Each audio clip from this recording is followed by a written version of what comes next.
नमस्कार दोस्तों, स्वागत है आपका। आपके साथ हमेशा की तरह मैं हूं आशिमा त्यागी।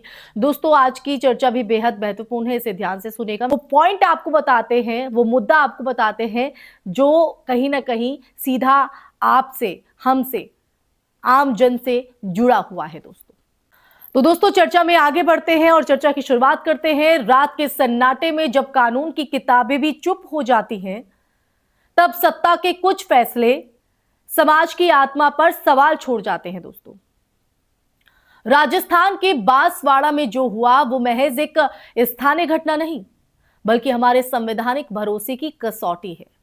गुजरात के गोधरा से आए तबलीगी जमात से जुड़े 12 लोगों की गिरफ्तारी बिना अनुमति, प्रचार और शांति भंग के आरोप में, और फिर अदालत से जमानत मिलने के बावजूद उन्हें सामान्य रिहाई की प्रक्रिया अपनाने के बजाय सीधे गुजरात बॉर्डर पर छोड़ आना, ये जो पूरा घटनाक्रम है, एक बेचैन करने वाला संदेश देता है दोस्तों।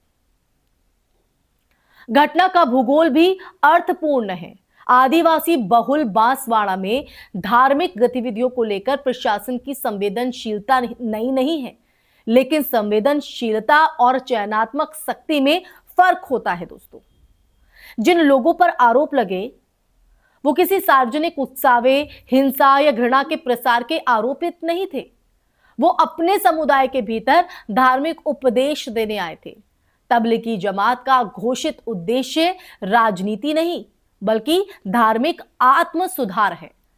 नमाज, नैतिकता और मानवीय आचरण पर जोर। कानून का सवाल यहीं से उठता है दोस्तों। भारत का संविधान का अनुच्छेद 25 हर नागरिक को धर्म मानने, आचरण करने और प्रचार करने की स्वतंत्रता देता है, बशर्ते सार्वजनिक व्यवस्था, नैतिकता और स्वास्थ्य बाधित ना हो। अगर अदालत ने जमानत दी तो पुलिस का जो दायित्व है वो क्या है? जमानत का अर्थ है स्वतंत्रता की बहाली, ना कि एक राज्य से दूसरे राज्य तक ड्रॉप कर देना, जैसा कि उन्हें छोड़ा है। ये जो प्रक्रिया है वो सम्मत के विरुद्ध प्रतीत होती है, यानी ड्यू प्रोसेस के विरुद्ध होती है, और पुलिस विवेक के दुरुपयोग का संकेत देती है। यहां जो तुलना है वो अपने आप में सामने आती है दोस्तों। क्या पुलिस आरएसएस की शाखाओं पर भी उसी कसौटी से एफआईआर दर्ज करती है, जहां नियमित रूप से संगठित गतिविधियां होती हों, भाषण होते हैं, सार्वजनिक स्थानों का उपयोग होता है? दोस्तों, कानून का राज समानता मांगता है। चयनात्मक प्रवर्तन उसे खोखला करता है। जब एक समुदाय की धार्मिक गतिविधि शांति भंग और दूसरे की सांस्कृतिक अभिव्यक्ति बन जाती है, तब समस्या कानून में नहीं, उसके इस्तेमाल में होती है। जी हां, उसके यूज में होती है। इतिहास भी हमें आईना दिखाता है। एक प्रसंग में जब जवाहरलाल नेहरू ने मौलाना अबुल कलाम आजाद से तबलीग जमात के बारे में पूछा, सवाल किया, तो आजाद ने उसे आध्यात्मिक साधना का कार्य बताया, दुनियावी सत्ता संघर्ष से दूर। ये उदाहरण इसलिए महत्वपूर्ण है क्योंकि ये बताता है कि भारत की शुरुआती नेतृत्व परंपरा धार्मिक विविधता को संदेह नहीं, समझ से देखती थी। आज के संदर्भ में पुलिस का ये जो कदम है वो एक और चिंताजनक प्रवृत्ति की तरफ इशारा करता है। कानूनी तौर तरीकों के भीतर रहकर असुविधाजनक नागरिकों को हतोत्साहित करना। जमानत के बाद बॉर्डर तक छोड़ना ना तो दंड है ना प्रक्रिया, ये एक संदेश है। जी हां, संदेश ये कि आपकी उपस्थिति अस्वीकृत है।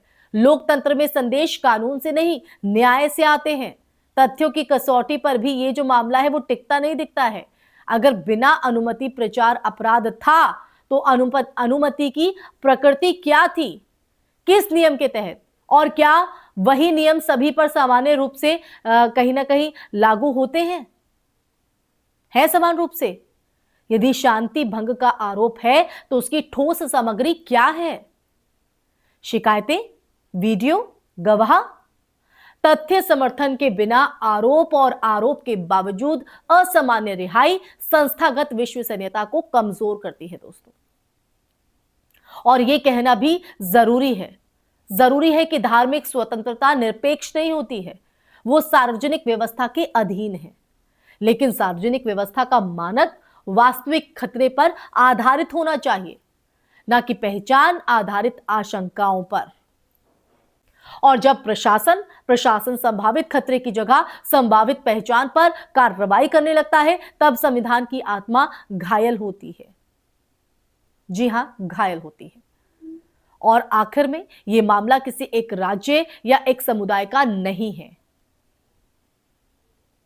ये उस भारत का प्रश्न है, उस भारत का सवाल है जो अपने संविधान पर गर्व करता है।